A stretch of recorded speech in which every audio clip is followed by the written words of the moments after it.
church could have been more open. Don't get me wrong. I think that had they been more open back then, um, perhaps I wouldn't have left. But keep in mind the way I look at things. Everything happens for a reason. If I were to have changed anything in my life, I wouldn't be where I am right now. Yeah. And I like where I am right now. Yeah. I am incredibly in love with my wonderful wife. She's my best friend. I like where I live. I like what I do. I like my job. I like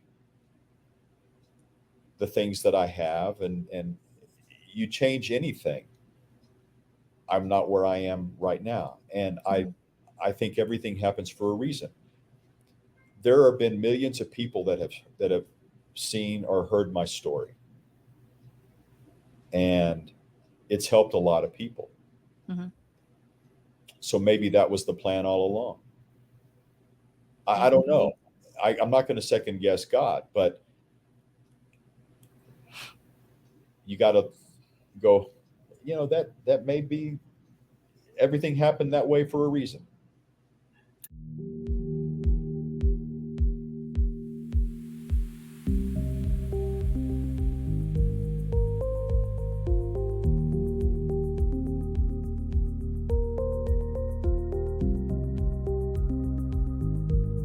I'm excited for our podcast today. I have Dusty here, and I saw Dusty on Saints Unscripted a while back, and then I saw him more recently on the Comeback podcast. And yeah, I really appreciate you taking time out of your day. Like, I know that you've been battling cancer and everything. So, from what I understand, um, you were a convert to the church in the like when you were a young adult, if I'm not mistaken. I converted when I was 23. I was already a college graduate and I had a job. I actually quit my job to serve a mission at the age of 24. So I was older than most missionaries, Yeah. and came back from my mission and went to law school. And in my third year of law school, I went to Palmyra for the pageant and encountered a bunch of anti-Mormons. And I came back wanting to learn more, to be a better apologist, I think, for the LDS Church if I was ever in that situation again. And it kind of backfired on me. Right. And then I think all of my listeners are going to understand how that goes.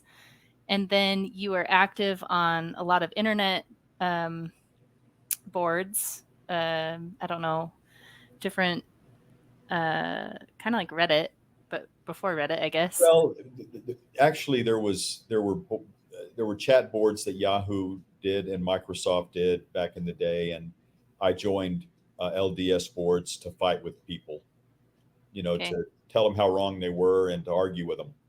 Okay. And then just through a series of events, you made friends with someone that was a Latter-day Saint, and you actually built a good relationship with that person, and that probably softened you a little bit. Oh, I don't know that. Well, it just softened you to the idea. I had more than one friend who was LDS. Okay, Okay. Mike was the one who was the most uh, active with me, praying for me, putting my name in the temple. Um, I don't know if that softened me. I mean, you can arguably say that his prayers had Heavenly Father soften me, but I don't know that Mike softened me by himself. I like to argue with Mike. Um, but and I had some other friends, a guy named Steve Marsh, who was an attorney that I worked with in Dallas, who was LDS, and we had discussions as well. But Mike was the most active, the most in my face with it, I think. Okay. Um, yeah. And then you had some miracles happen. You had some missionaries show up when you were sick with the flu, and you popped right out of bed. Like amazing, Not miraculous just stories. the flu, the swine flu. Swine flu, yes. And then, yeah, what was the other part of your story? Oh, you were something about was it a friend that was going to get a job in Salt Lake, or you said if there's a job opening there, My wife, then oh, your wife, not a yeah, friend. That's who, right, by your the way, wife. is my friend too. So I suppose you had that right. Well, I guess I remember it being a person, like a woman, but I couldn't remember her relation to you. And Okay, and your wife. and just as it were, oddly enough, in today's society, my wife is a woman. But yes, the events you're talking about happened many, many years apart. It was in 2009 that I got the swine flu, and I went down to Mexico for depositions and came back and had contracted the swine flu back when it was killing everybody. And some missionaries were came into my house. My son let him in. I would have never let him in. Hmm. And they came up to where I was in bed because I believed I was going to die. I was really, really sick, and uh, people were dying from this all over the world. We don't know how many. I mean, there people weren't being tested and everything like they did with COVID, but um, they gave me a blessing, and I immediately was healed. But that was in 2009, and I wasn't interested. And I asked him to leave my house I actually walked him downstairs to my door and said, "Don't ever come back." Hmm. It was in 2014 that my wife was working for a company in. She had gotten transferred to Louisiana, so she was living in Louisiana. I was living in Dallas, and we we wanted her to. This was a promotion for her, and she had taken the company, the district that she was working. She had taken it from in the 40s up to number 4 in the company, and in January of 2015, the company told her they were going to close her district and give her severance paperwork. But then the next day, the vice president of the company called her and said, "Don't sign anything. There's a position open in Baltimore, and put your paperwork in there. But it's a 2 week vetting process for any of these positions. So stay where you are until we get the vetting done, and we'll see if you get the position in Baltimore." So that's when I called my friend Mike, that was in my face all the time, and I asked him to pray for Susan to get that position in Baltimore. And that's when I made the joke. But if Heavenly Father really wants me to uh, become a member of the church again, He'll send Susan to Utah. And I was just kidding. There were no openings in Utah. But the very next day, the person in Utah retired. And then the very next day, Susan's paperwork was transferred from Baltimore to Salt Lake, and she was hired without the 2 week vetting. And that's when I kind of said, okay, there's been a lot of weird things going on. And I began to pray for guidance. And if this is what you want, that's fine. But I've been fighting the church for 26 years.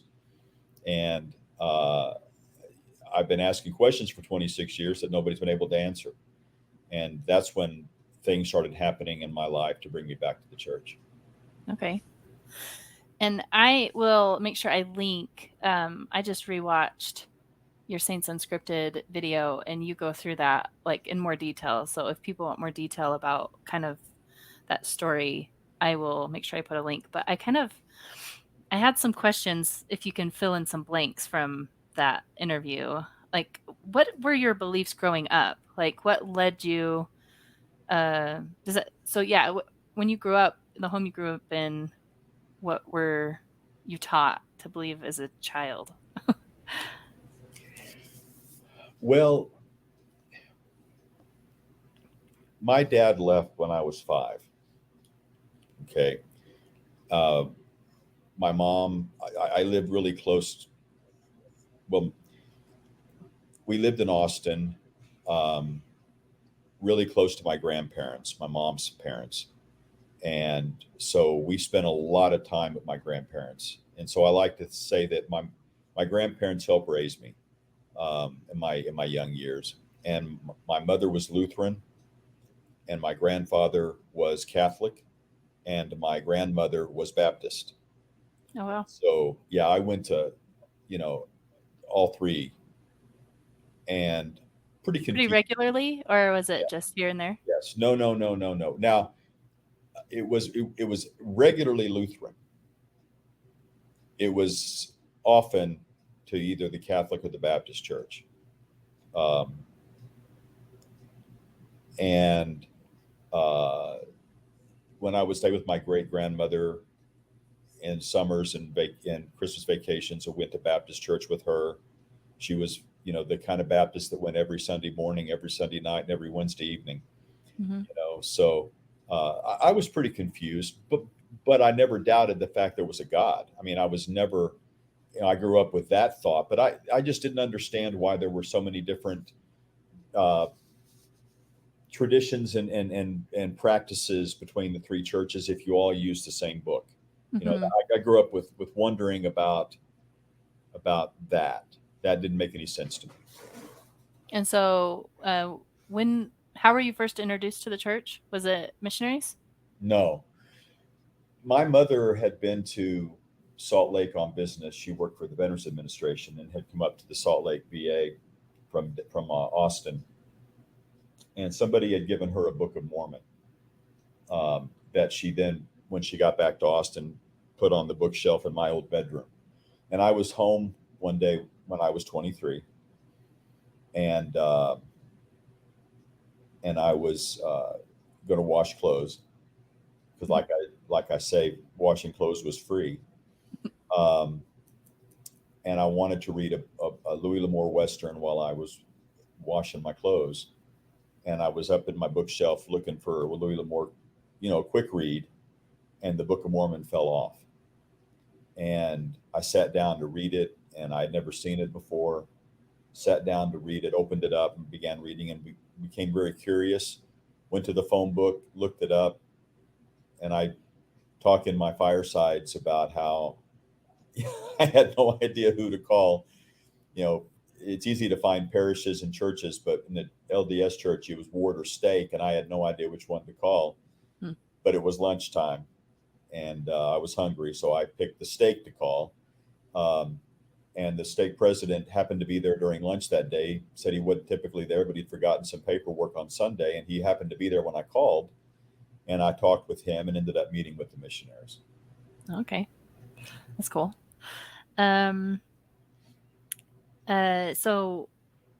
So after you had the missionary discussions, it just answered a lot of the questions that you had then, like about.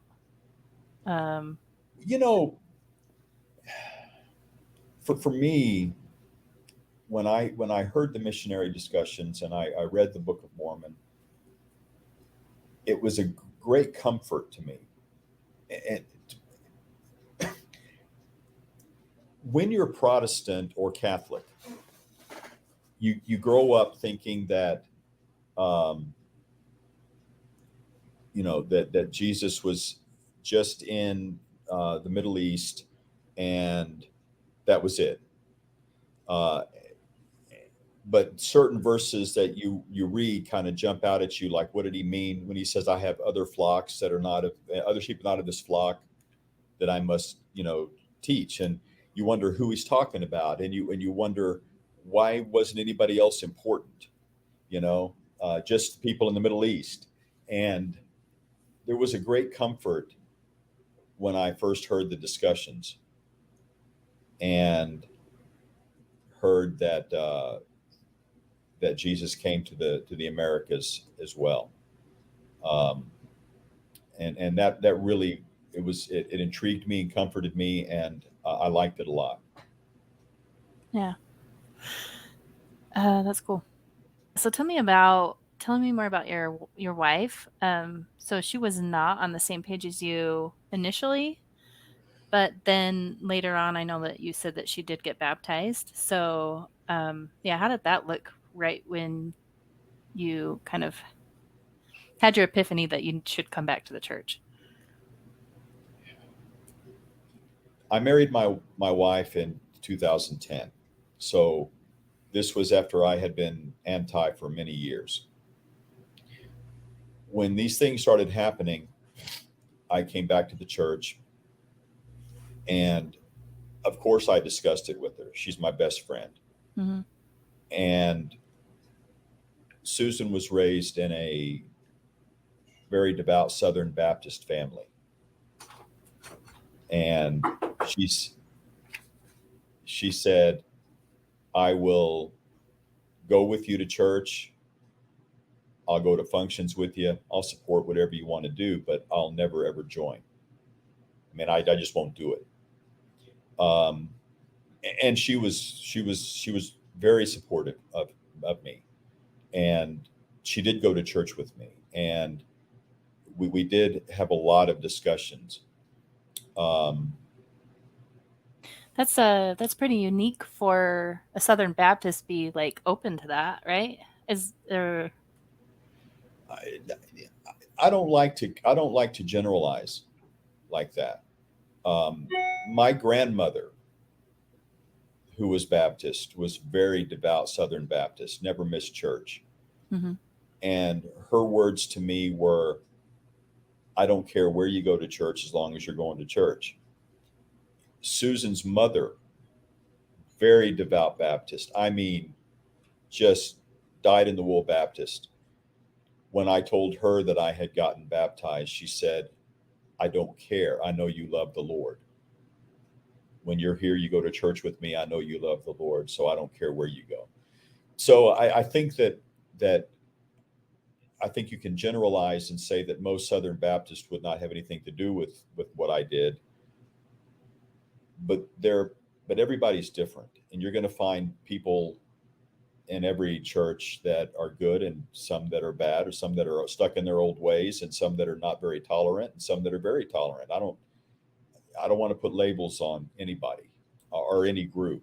Yeah, there's not like a common core belief that separates those types of people, is there? Well, but Susan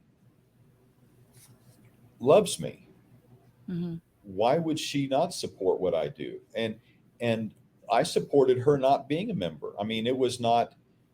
We never argued about it. We never, you know, I used to kid. I would say, hey, baby, my patriarchal blessing says I get sealed in the temple. I'd like it to be with you. I would kid with her, but I never ever tried to force her or anything. And I just figured if it was the right thing for her, it would happen, and it did. When my story came out, and I was asked to meet with Elder Uchtdorf, one of the Latter-day Saint apostles, she was with me, and he talked with her. And the next day, she said she was ready for the discussions. And it was soon after that I got that very unique pleasure of baptizing my own wife.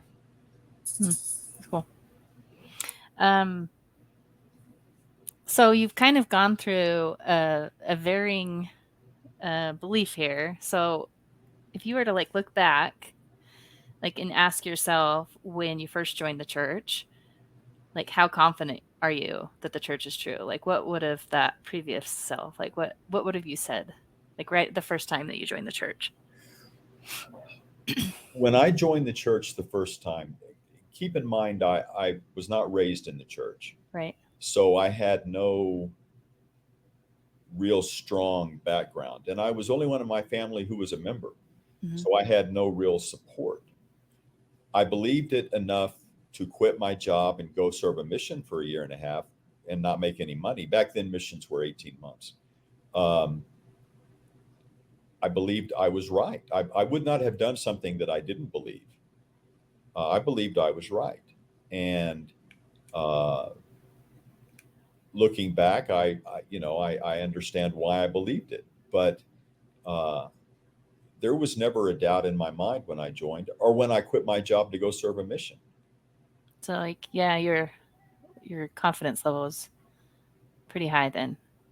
So then after, as you were in your anti-Mormon phase, what was your confidence level then? Well, let me say a couple of things about Okay. that.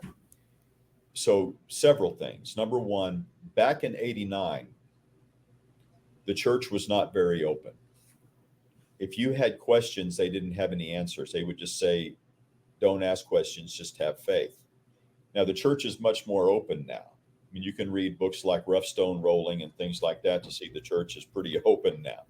Can I add just a little to that? I feel Sure. like I'm not going to argue with you, because the only reason I'm where I'm at is because I read Saints. So, like, I read it stuff using church, so church published materials, right?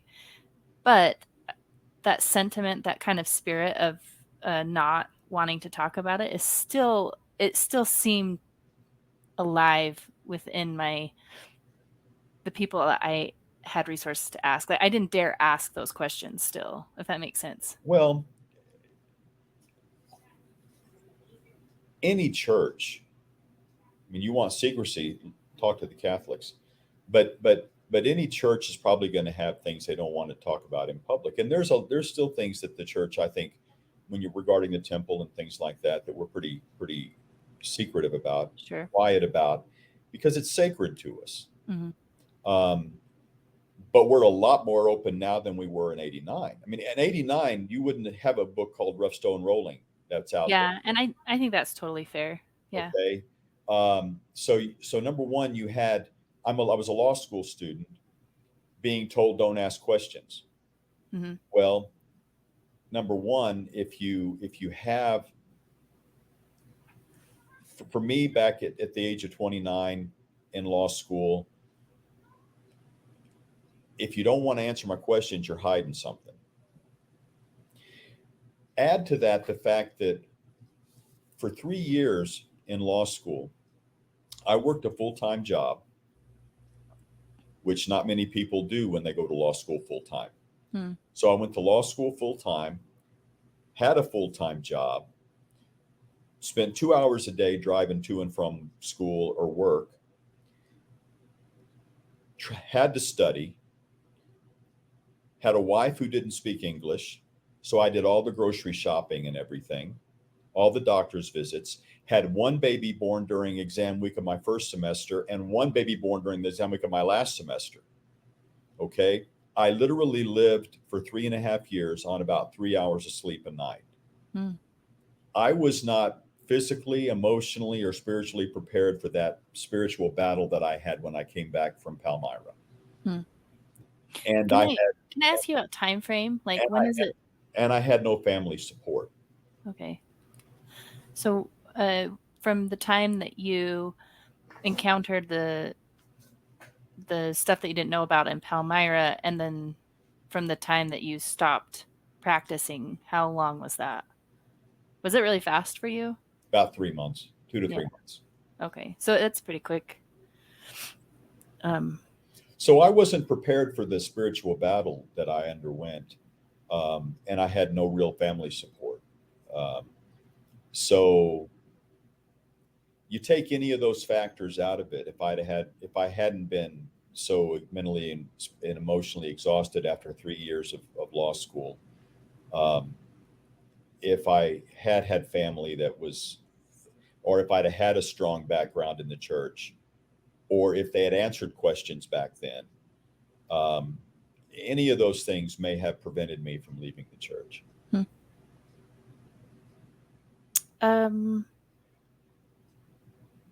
So as far as, but at the same time, I mean, you were confident enough when you left that it was like you were pretty confident at the same time when your confidence level was quite high after you left, that you weren't making a mistake. Or did you have doubts when you left? Oh, I had doubts. And sure, I had doubts. What were you doubting? Like, what was your biggest hang up?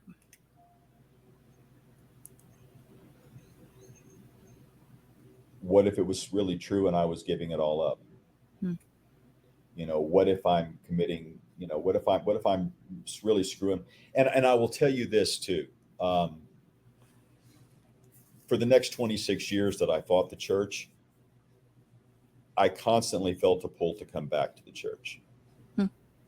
Always had that pull. And I always thought to myself, it's not the church that's giving me the pull, it's my fond memories I loved being in the church when I was in the church. I loved the camaraderie, the feeling that, if you had something wrong, you had 15 members show up at your house to fix it.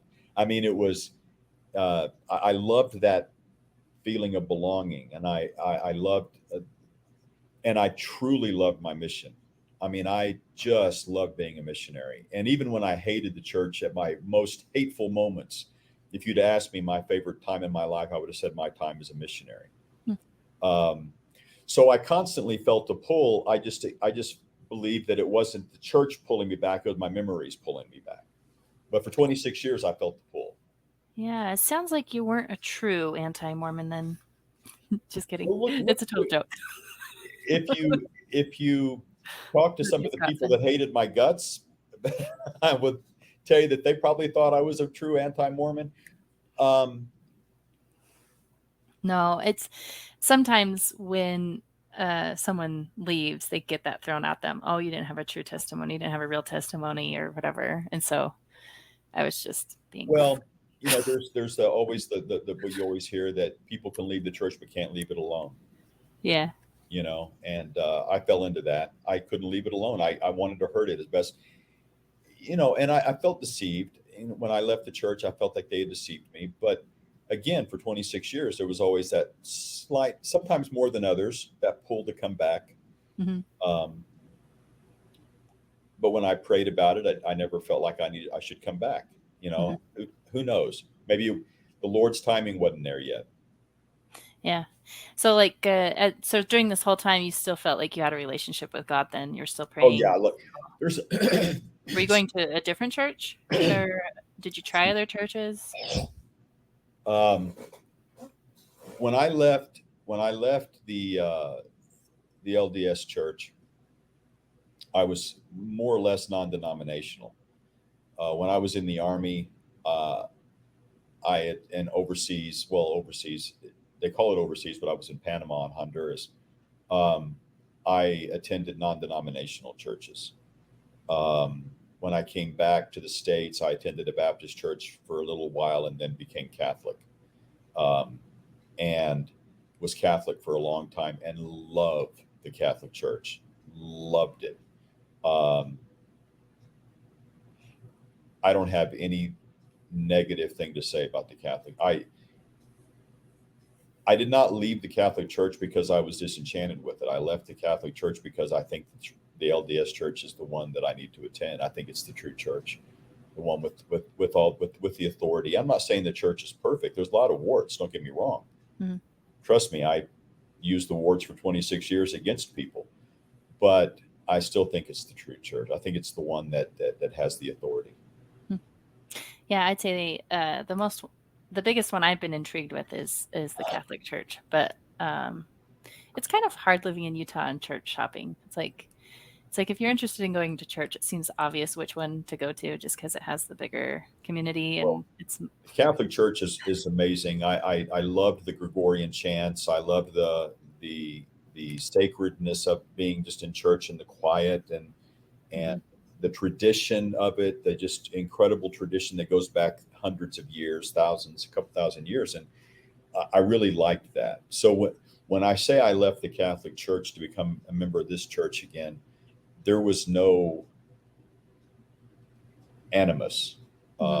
Whereas when I left the LDS Church, there was a lot of animus. I have no animus against the Catholic Church. Sure. I still think about, I don't feel a pull to come back like I did to the LDS Church, but I miss it. I mean, I miss the Gregorian chants and everything. And do you feel like you could still just go participate in a mass here or there? Like, I don't know, what stops you from doing that? I'll be honest with you. There's been a couple of Christmas Eves that I have been very tempted to go to midnight mass for Christmas, because when you're Catholic, you go to midnight mass on Christmas Eve, and the LDS Church doesn't have that. And there's just something really nice about midnight mass at Christmas.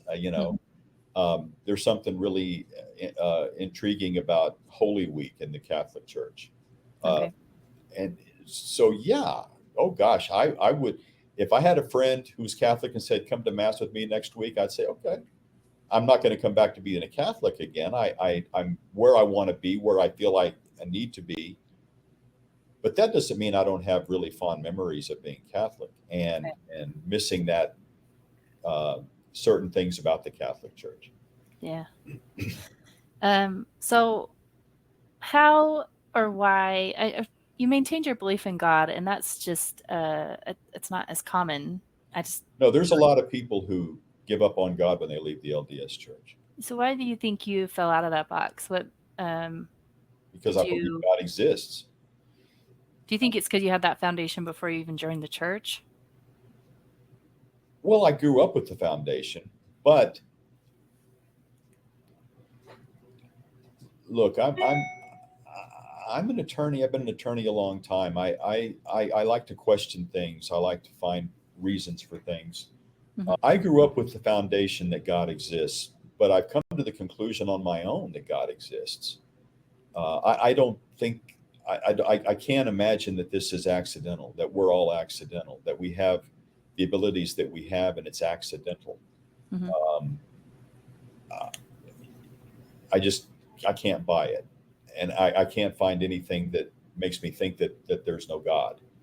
Um, the things that we're able to do, our eyes, our ears, our heart, our brain, I just find it really hard to believe that's all accidental. And Mhm. I have had my own confirmations that God exists. Um, so no, it never occurred to me that there wasn't a God. Okay. Um do you feel like the way that you view God has changed over time, over your different stages of life, or like do you feel like um either the relationship changed or the way you view God, or maybe the certainty of what God is or who God is? Anyway, take any of that. What are your thoughts? Um, as a kid, believing in God, God was the big principle in the sky. You know, he carried the, he was, when you're in elementary school believing in God, God is more like a big principle. He is, you pray to him, you say your night prayers, you pray at when you're eating, and you hope you don't sin because you don't want to be punished by the great principle in the sky. Um, as I grew older, uh, my view of that changed, and God became more of a father, I think, and how I talk to God is different because I realized, I think, that not only do I believe in God, but as I say in my firesides, God believes in me. And when you're a kid, the prayers are very formal. Dear God, you know, in Jesus' name, Amen. I mean, they're all very formal prayers when you're a kid. Now I consider God like my father, and so for me, I'll be walking along and I'll look up and see the mountains here in Utah and the sunrise coming over the mountains, and I'll say, "Oh wow, God, look what you just painted today. Thank you." I mean, it's more of a conversation as it is, I guess, more than a formal prayer. Mm-hmm. Um, I think He cares deeply about everybody, and He would love me as much as if I'm the only person on this earth as He does with me being one of billions.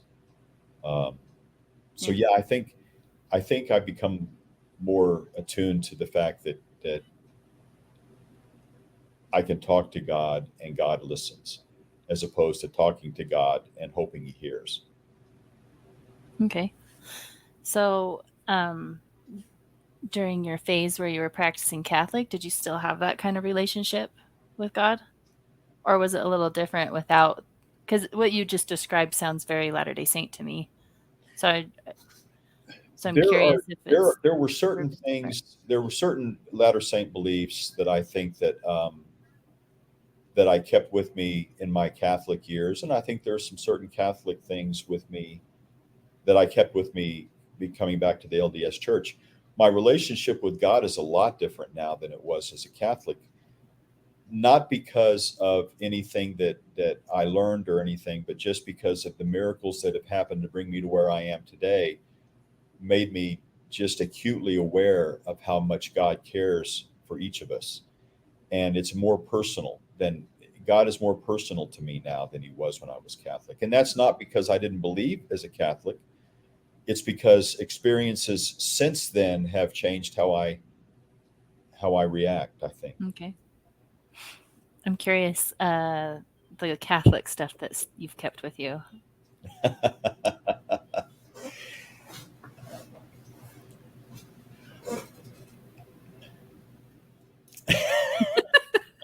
Can you not say? Well, I still say the rosary, but I don't say it completely the way the Catholics do. You're gonna have to help me out. Is that the one where you Hail Mary, full of grace, the Lord is with thee. and Blessed you art thou count amongst like women. on the beads? You count Yes, how many times you're doing it. yes. Okay. I still say the rosary, not every day like I did as a Catholic, but I still say it. I don't recite the Apostles' Creed, which they do as Catholics, but I do the Lord's Prayer, and Yeah. because everything in the rosary is biblical, other than the Apostles' Creed. And so I don't do the Apostles' Creed, but I do. And it's a great, beads. There's a lot of faiths that use beads because beads can help you concentrate. Yeah. Um, and you'll find beads in several different denominations. I like the rosary. I like contemplating on the different parts of the Bible that you discuss in the rosary. So I still do that. I probably give more. Um, I put more meaning into sacrament than most of my Latter Day Saint brothers and sisters do. Um, I have some strong beliefs about the body and blood of Christ, that I've carried with me my whole life, and I remember. And by the way, I told my stake president and my bishop these two things that I just told you. Um,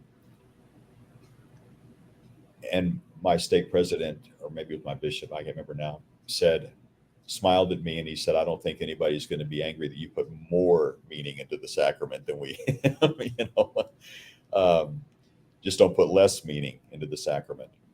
So I mean, there's some things that I still take with me, uh, and probably always will. That's really cool. I actually like that a lot. um, oh, I guess if you were to speculate, like, why do you know if I said what a nun is, would you know what I'm talking about? Like, not a nun, Catholic nun, but like None, nun. Like, if the Pew Research will do a poll and they'll say like the nuns are growing, so it's basically people who say they're not affiliated with any church organization, but it's not atheist because they won't claim atheist. They'll say like I'm spiritual but we're not religious. So, or they'll hold on to their belief. They might still believe in God, but they're not affiliated with any church. I will tell you that I'm going to make one point before you finish that question. I'm not convinced there's any such thing as an atheist. Right. I mean, think about it. Sounds like Jordan Peterson. Well, what does an atheist say? There is no God. How Yeah. how can you possibly know that for a fact unless you yourself are a God? Right. So I think you can say I don't believe that there's a God, but I don't know that you can say there is no God. Well, I generally don't call myself that, but a lot of other people would call me that given after I describe to them what I believe. So I usually don't get in the weeds of like labels. I'll usually take whoever's label I'm talking to. So I'm fine with that. um, I guess the question I kind of have, there are a lot of nuns. There's a lot of people that are at least leaving behind their childhood faith, the faith that they were brought up in. And I'm just curious, like, what I think that's the fastest growing demographic is nuns. So I don't know. What are your thoughts on that? Like, why do you think? What do you think's causing it? Or if you've thought about it at all. I'm just curious what you think about it. What I'm going to say does not mean that I'm categorizing anybody in this way, but I'm going to tell you some thoughts that I've had.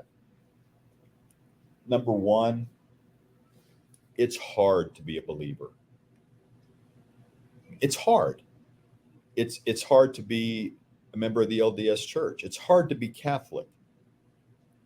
It's probably less difficult anymore to be Baptist or Methodist, but it's hard to be to be a member of a church that has strong beliefs, because you're going to be ridiculed. You're going to be mocked. You're going to have rules. You don't want to follow rules anymore. So you say, well, I believe in God, but I don't believe in the rules. It's hard to be a member and to have those beliefs and to follow those beliefs. It's easy to not be. I mean, look, I've never drank alcohol, not because of religious beliefs, just because I just never have. But if I was a young member of the church, of the LDS Church, and I said, man, I want to drink, I want to smoke, I want to drink coffee, I want to drink iced tea. So I believe in God, but I don't want these rules anymore. So I'll be a nun, because I can do what I want to do and still believe in God, or believe however I want to believe. Mm-hmm. And so I think there's a lot of people that just, and I'm not saying everybody, but I think there's a lot of people that just say it's just easy. It's easier. There's less that I have to worry about. There's less rules. And we become a society that doesn't want rules. We become a society that wants immediate satisfaction, immediate gratification. And you're not going to find that in the Catholic Church or the LDS Church or stone believers in the Baptist Church. So I think that some people do it for that reason, especially young people. They don't want to follow the rules, and it's easy to not follow the rules. But then you pin them down. Yeah, I believe in God, but I just don't believe in rules. And a lot of people have been turned off by, they'll let somebody offend them. Mm-hmm. And then I'm, a Catholic. If I was a Catholic, I'd say, well, this Catholic person offended me, so I don't believe in the Catholic Church, but I believe in God. I don't want to be a member of a denomination, but I do believe. And so I think that there's a lot of reasons. So those are just two of them, I think. But there's other reasons. It's would you describe that's the reason that you fell away too? Do you think that was? So I went from LDS to Catholic, and you think I worry about rules? Oh, okay. Well, I guess no. Okay. I didn't, and I was never a nun. I was a non-denominational. Okay, so that's how you describe why people are nuns. Which it was a denomination in itself. Non-denominational is still denominational. It's just not one of the mainstream. But then, I spent a lot of years as a Catholic. So, I was never, I never would have considered myself a nun in any part of my life. Okay. Yeah, I know that a lot of people they're gonna bristle at that framing. Oh, sure. Like I said, I don't subscribe it to everybody, and sure. maybe only a few people. But I have talked to people. Look, as the podcasts that I've done, and the magazine article, the book, the firesides, the videos, I've had a lot of people talk to me and ask me questions. Mm-hmm. And I've talked to a lot of people who have told me, I just don't want the rules. I just don't want to feel like I'm always guilty of breaking a rule. Hmm. I like the freedom of doing what I want to do without the guilt.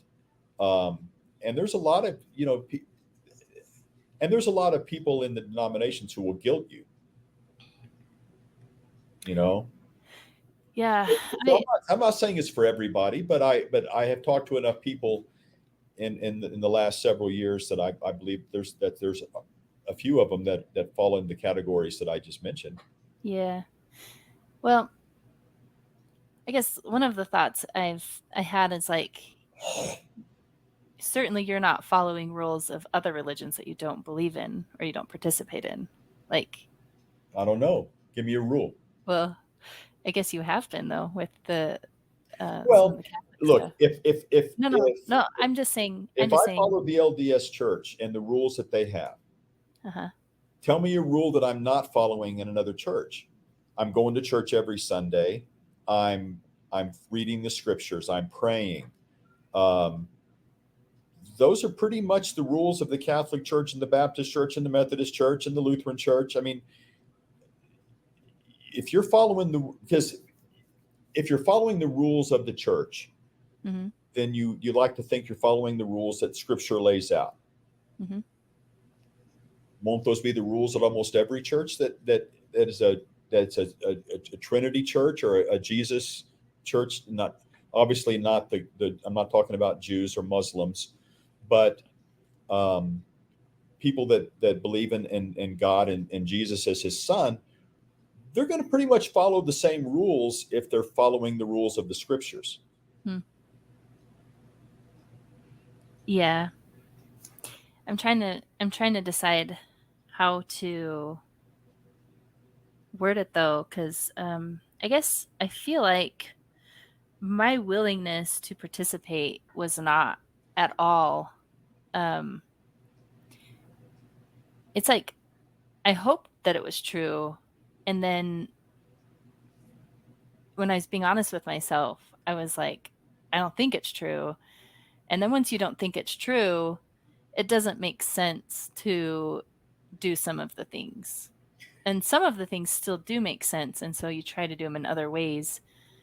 And I'll admit, I personally have had a hard time creating my own rituals. Like, I feel like having that is actually easier from a church than creating your own outside of church.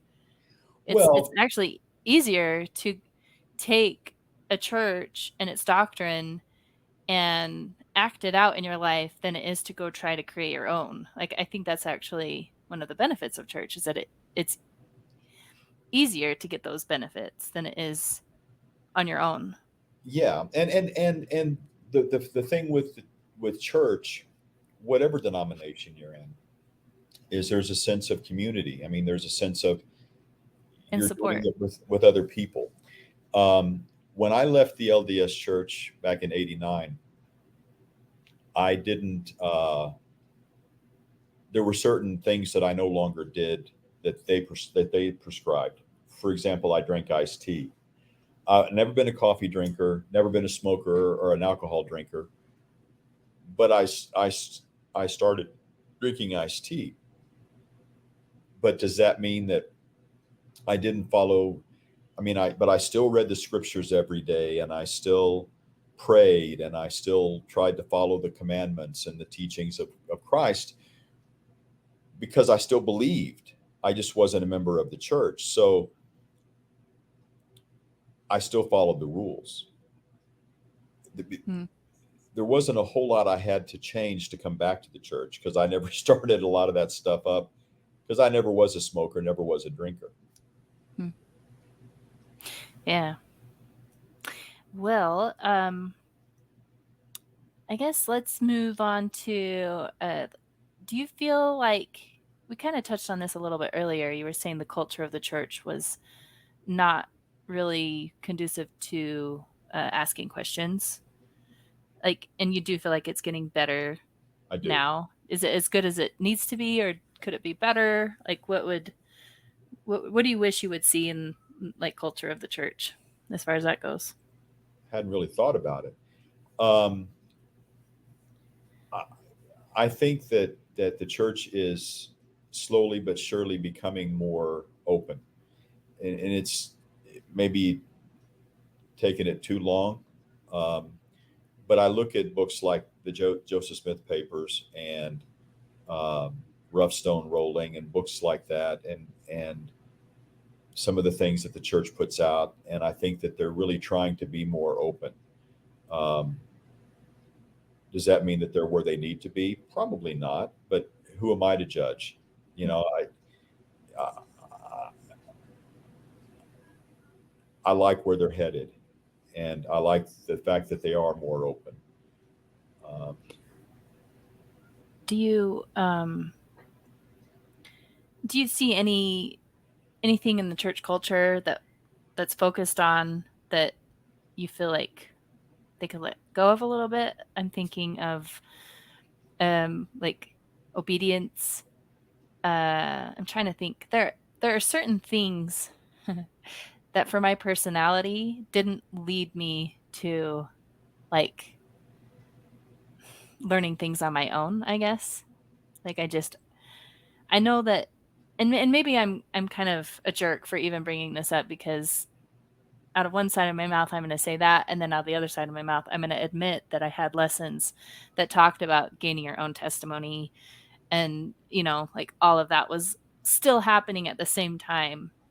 But um I don't know, I guess I remember having a belief of like, well, I am not very smart and so is really smart, and they know all of the information, so I don't need to learn it for myself. Kind of, um, I guess if you were to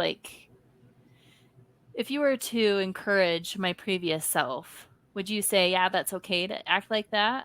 Or would you be like, hey, there's a rough time coming. You probably ought to know all of the things. well, I'm not the right person to ask that question, because I'm incredibly not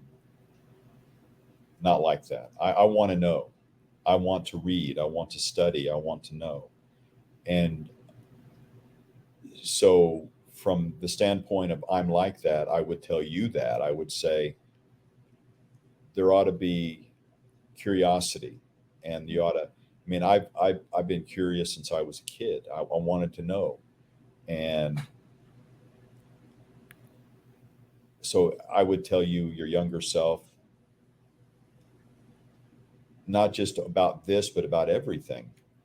You should do your studies. You should learn. If you have Yeah. a curiosity, learn, whether it's about God, whether it's about computers, whatever it is.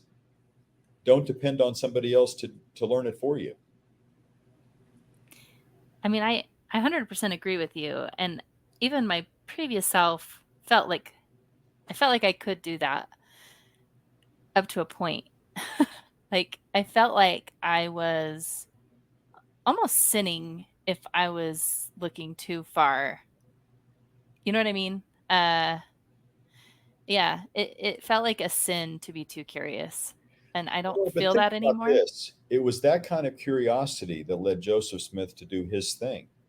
It was that kind of curiosity of wanting to know, wanting to strive for, and he was ridiculed by other denominations, pastors and stuff, that you're digging too deep. Mm. Uh, but he did it anyway. Why? Because he wanted to know. I don't think there's anything wrong with that. Um,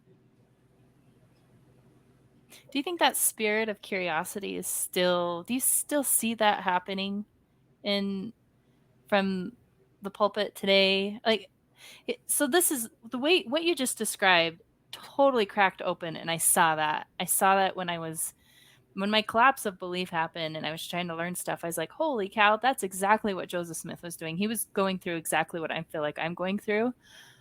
And then I guess I feel like there was this really, the early church was very open, but then it's almost like once it became stated, and then it just became more of keeping what was there. let me ask you a question. Okay. Sure. Let's say, let's say that you have a friend or acquaintance, and you decide that you want to tell that person something, and they bash you for it, and you say okay, and then 2 weeks later you say I'm going to tell you something else, and they ridicule you for it, and They may even get some of their friends to mock you and ridicule you. How open are you going to be to that person in the future? You're probably not going to trust that person anymore. Exactly. So the church was very open early on. But think of all the attacks the church had physically and financially and spiritually. Joseph Smith was assassinated.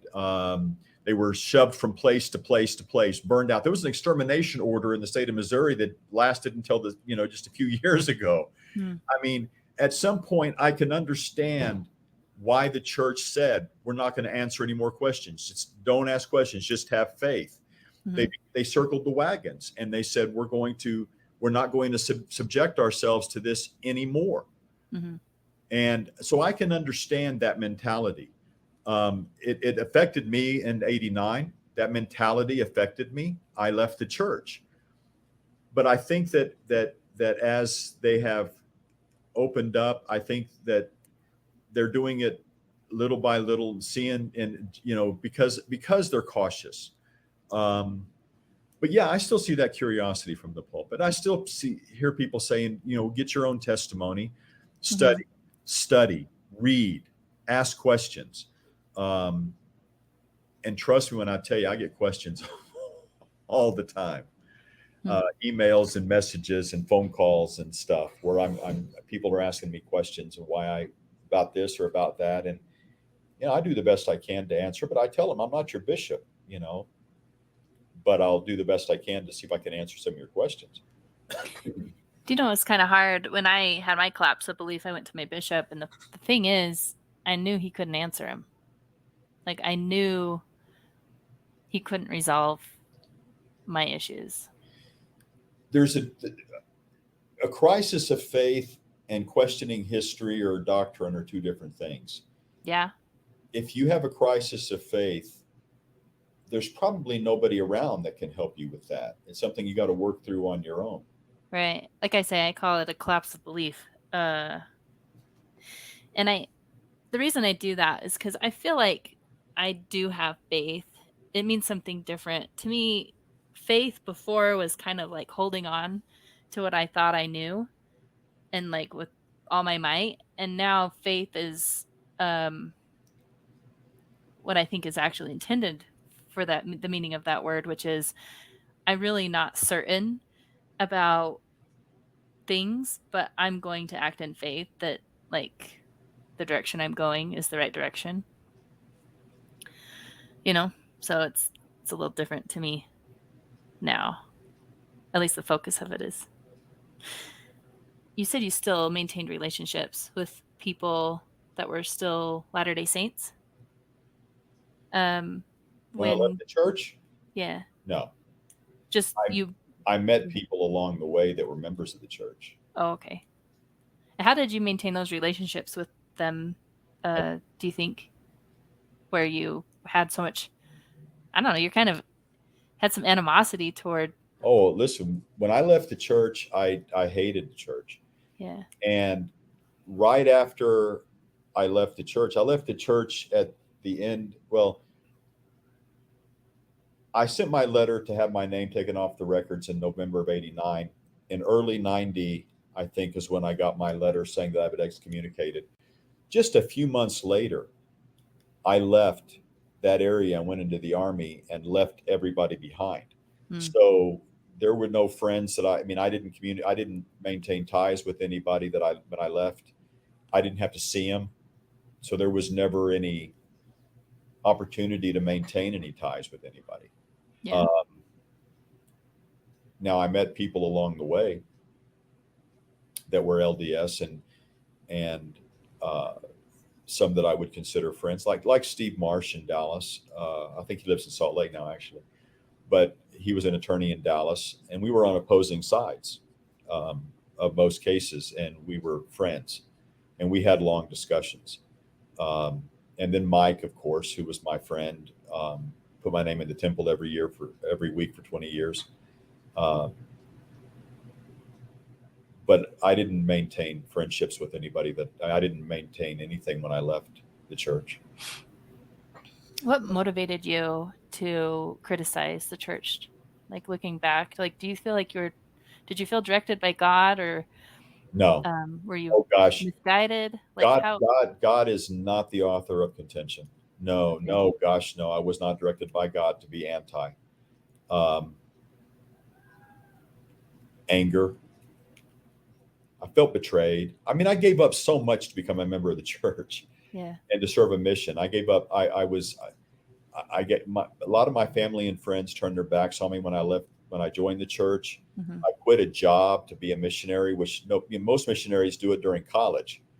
I was employed. I was a college graduate. I quit my Yeah. job. I left a fiance behind who left me for somebody else when I was on my mission. I mean, I felt like I gave up an awful lot for a church and then I felt deceived by that church. Mm-hmm. I was angry, and Yeah. there was nothing. I was I was not directed by God to be that hateful. Hmm. And some people feel like kind of a righteous, like they want to make sure everybody has informed consent. And so they want to make sure people know everything before they get baptized, or they want to make sure that people know That's way, everything before they donate 10% of their money. no, So they feel like that was way a that was righteous way pull. that's way too altruistic. I was not. No, I was hateful. Okay. Um, I was angry and I was Yeah. hurt and I Yeah. felt betrayed. Um, Would you say like you kind of, so it sounds like you had a lot of similar feelings that a lot of the listeners are going to be like, yep, that's it. But then it sounds like you were able to forgive at least whatever you say, the church, and it's made up of a lot of different people, but you were able to forgive because you felt like you understood why it was done. Like you were able to forgive, I guess. Like, can you tell me a little bit more about how that came to be, how you were able to forgive? Because it doesn't sound like you've Forgive who? changed your mind really about it being, maybe it could have been better. You could have been able to ask questions and maybe not been. Forgive who? That's what I mean. Who did you feel betrayed by? The church. So did you forgive the church? Is that how you were able to reconcile? I don't know. Yeah, I don't know that. I don't know that the thought of me forgiving anybody ever came to my mind. Some events happened, softened my heart. I prayed. I got answers. I came back. I mean, I got my testimony back, and I don't know that there was ever a moment that I thought I need to I forgive the church. I perhaps I forgave myself, um, because when I got my testimony back, I realized the church hadn't deceived me. So why would I forgive them? Okay. So you don't feel like there was like a misstep there that should have I don't think been that. never happened in the I first think the place. church could have been more open. Don't get me Okay. wrong. I think that had they been more open back then, um, perhaps I wouldn't have left. But keep in mind the way I look at things. Everything happens for a reason. If I were to have changed anything in my life, I wouldn't be where I am right now. Yeah. And I like where I am right now. Yeah. I am incredibly in love with my wonderful wife. She's my best friend. I like where I live. I like what I do. I like my job. I like the things that I have. And you change anything, I'm not where I am right now. And Mhm. I think everything happens for a reason. There have been millions of people that have seen or heard my story. And it's helped a lot of people. Mhm. So maybe that was the plan all along. Yeah. I don't know. I'm not going to second guess God, but you got to go, that may be, everything happened that way for a reason. Yeah. No, I like that you say it like that. That's kind of um that's how I've tried to describe where I'm at to my family too. It's like I really do feel like I'm where I'm supposed to be. So I'm glad that you can feel that way too. That's what I want for everybody. Me too. So, um, as you've gone through all of these different like perspectives in your life, like any big like life lessons that you've learned like that stick out to you? I think I think it's important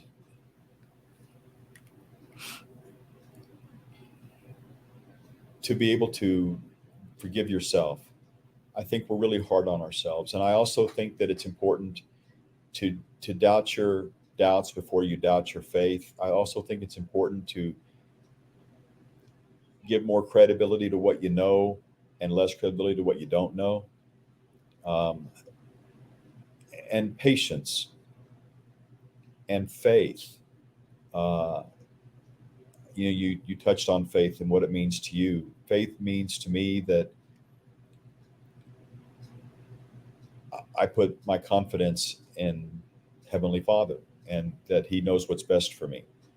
When I found out I had cancer, um, worst phone call you'll ever get is when your doctor calls and says you have cancer.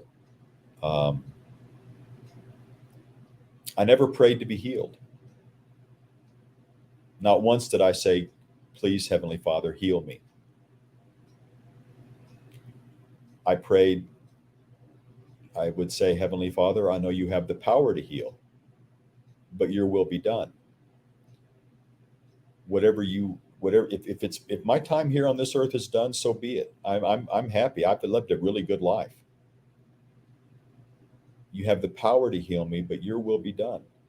I never once prayed to be healed, and so I got to figure that He's got a better plan than what I have, and I'll do what He wants me to do and go where He wants me to go, and hopefully I'll do it right. Hopefully I say the right things and do the right things, and that's my faith.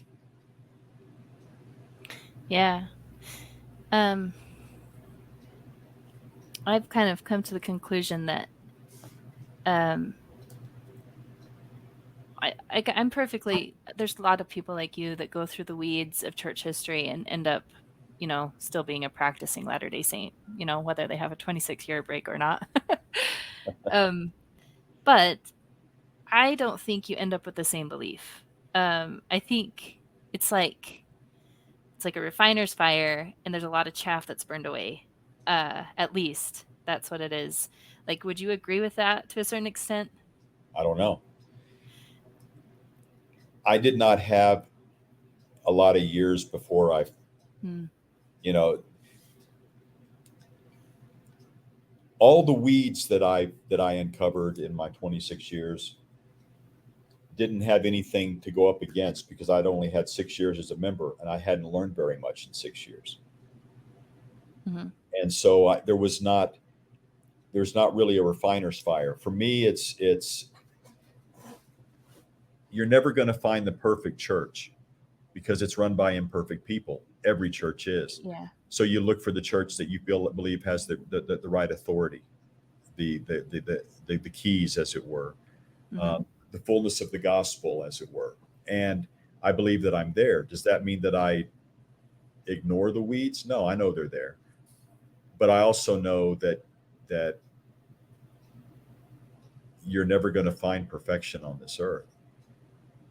So what you do is you see where the weeds come from and accept the weeds for what they are.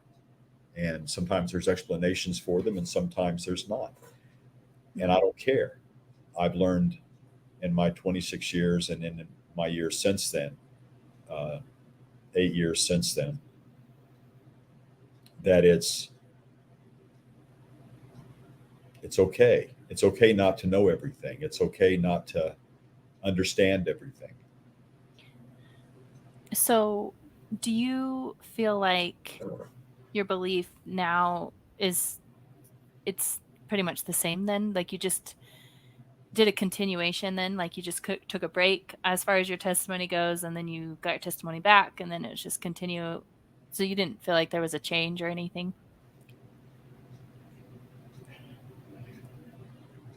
I have a much deeper and better faith now. Think about this. In 83, I joined the church after a few weeks of taking lessons from the missionaries. Mm-hmm. I didn't know about any of the weeds. Sure. I didn't know about anything. And then I went on a mission. I didn't learn about the weeds. I didn't learn about anything. Mm-hmm. Then I came back and was in law school where I was too busy to learn about the weeds until I went to Palmyra. When I came back to the church, it was with full knowledge of those weeds.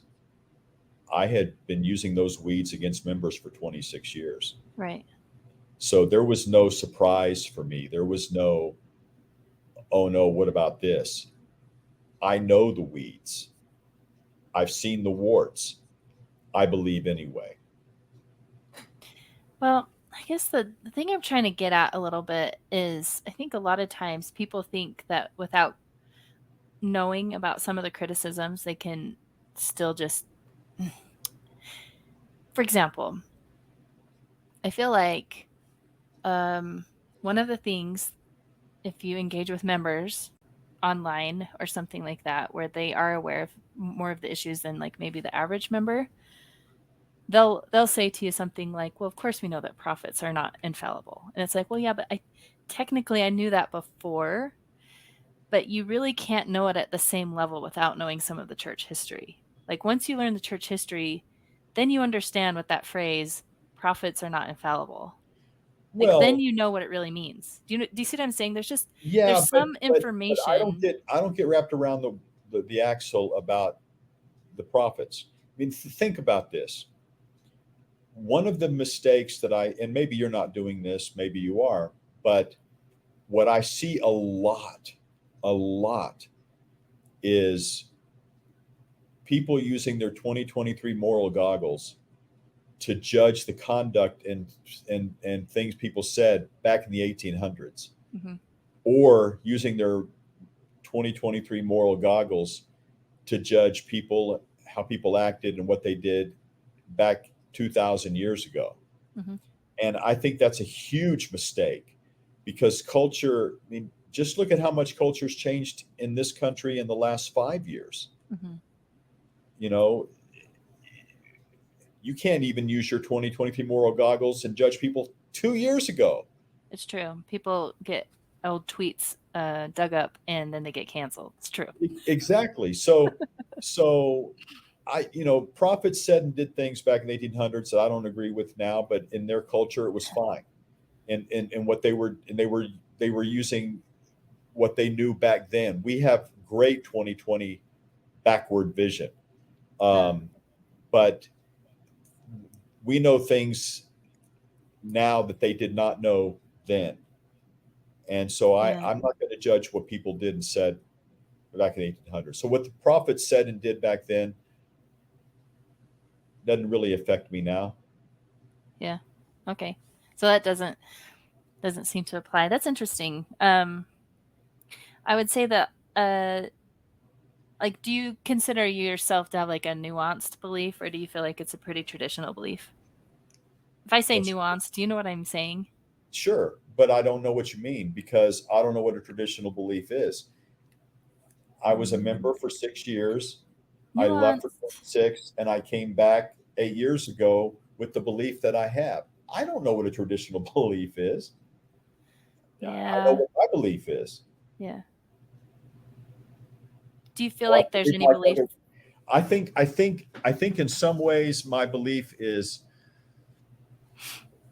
more grounded maybe than a lot of members. And I don't mean to insult any members, but if you've been raised in the church and you've never known anything else, Mm-hmm. you've got nothing to compare it to. Yeah. When I do firesides, I ask how many people here are converts, and I'll get a show of hands, and I'll say, you really know how cool it is to have a prophet because you know what it's like not to have a prophet. And you know what to be a member of a church is that doesn't have a prophet. Mm-hmm. But people that are, it's like, for me to become a member, I had to give up stuff. People that were raised in the church didn't give up anything. They didn't start drinking coffee or drinking iced tea or whatever. They didn't have to give that up. Mm-hmm. We did. Converts have to give stuff up. So we have a different view, I think, of the church than do people that were born in the church. It's like I tell people in Utah that have been raised and lived their whole lives in Utah and never left the state of Utah. You have no idea what it's like in other parts of the world where there's actual crimes. I mean, really bad stuff going on, because it's pretty mild here in Utah compared to what it was like in Dallas for me. So I think I probably believe what they believe, but I believe it at a different direction. If that makes any sense. Yeah, a little bit. I guess, well, I wasn't sure. I'll try to ask. Like, do you feel like there is room for people in the church that are basically nuns, but they still either believe that the church is pragmatically true, or they still want to participate? Like, what level of commitment do you feel is welcomed without being like a wolf in sheep's clothing kind of perception? I think I'm trying to, like, for example, without really being all in, you're not going to pay tithing, right? You're not going to. Tithing is biblical. It's not church. It's right. Most people I know, like, they're happy to pay that 10%, like, to a nonprofit or something. They're not interested in paying it to the church. Look, the answer to your question is I don't know. You don't even know. Well, and it's because I'm not required to know. And I mean, what I mean is, if I'm a bishop and I'm interviewing somebody, if I was ever a bishop, which I won't be, but if I ever was, and I had to interview somebody to be baptized or to come into the church or whatever, whatever the situation would be, I would like the guidance that I would have to make those decisions. Yeah. My personal belief is the church is big enough for anybody, and yeah, we're not here for the people that are well. Yeah. We're here for the people that aren't well, and Nobody's well, right? maybe become well. When you say they're nuns trying to be in the church, what I'm saying is that we're here for the members that are there, yes, but we also should be here for the people that are struggling and still trying to find their way, whatever that is. And I would much rather see us embrace that. And again, I'm not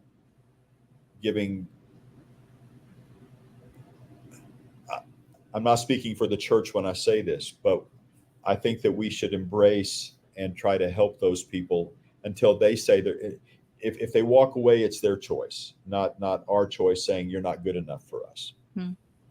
Yeah. If that makes any sense. Yeah. No, I willingly left because I had a certain set of beliefs while I was practicing, and I knew I didn't live up to whatever that was, and so I felt like it was the right move to. It was the right move for you.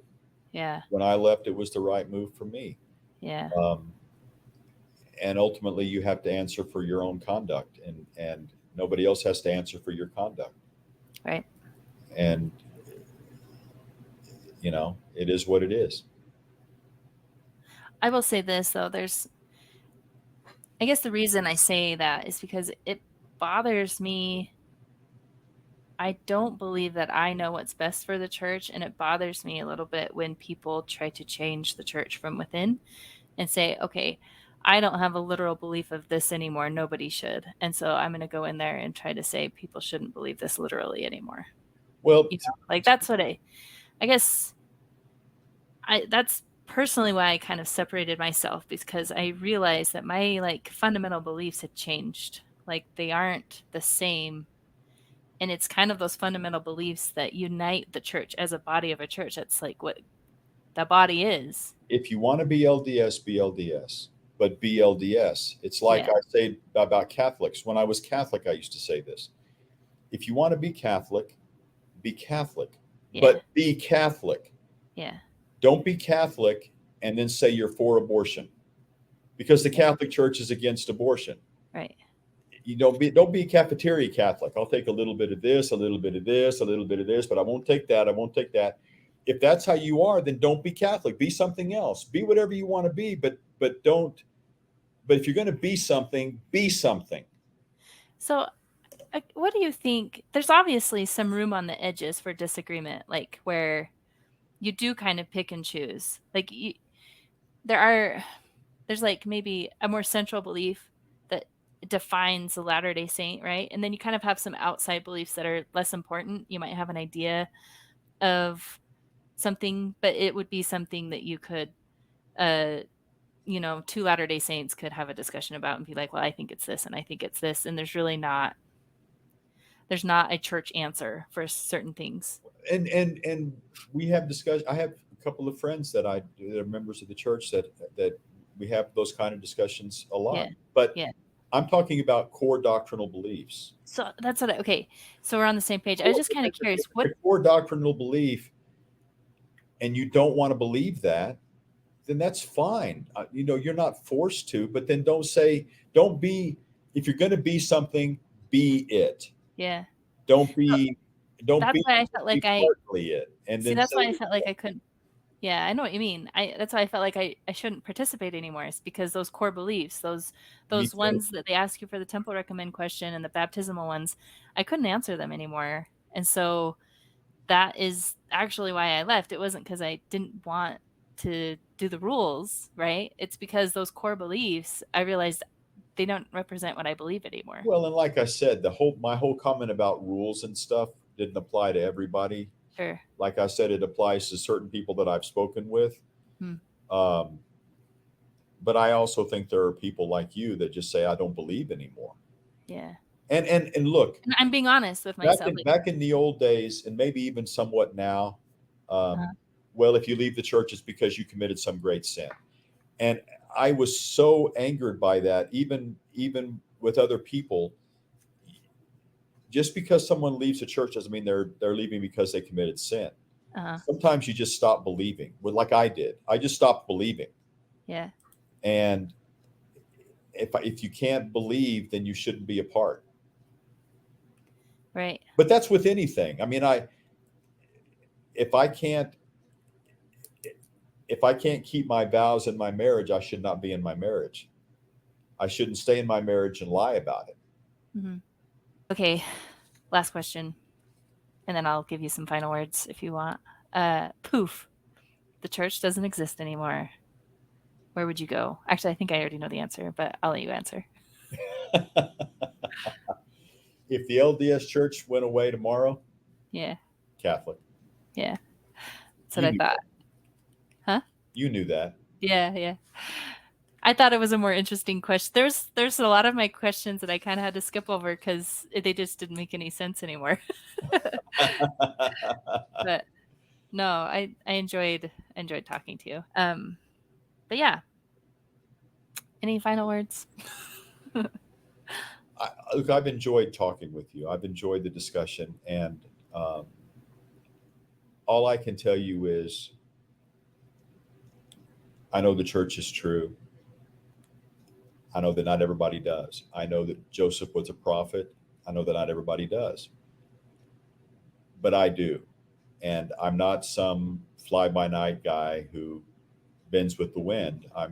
Like I said, I'm a former lieutenant colonel, former city councilman, managing attorney. I have some pretty strong beliefs and some pretty strong stances. But for me, I was led here. The miracles, if anybody wants to, that you link that to, if they want to watch those other things that you're going to link, they'll understand the miracles. I don't believe in coincidence, and I know the church is true, and I'm very, very happy to be a part of it. And that's pretty much it. Awesome. Well, thank you for coming on and sharing your interesting story.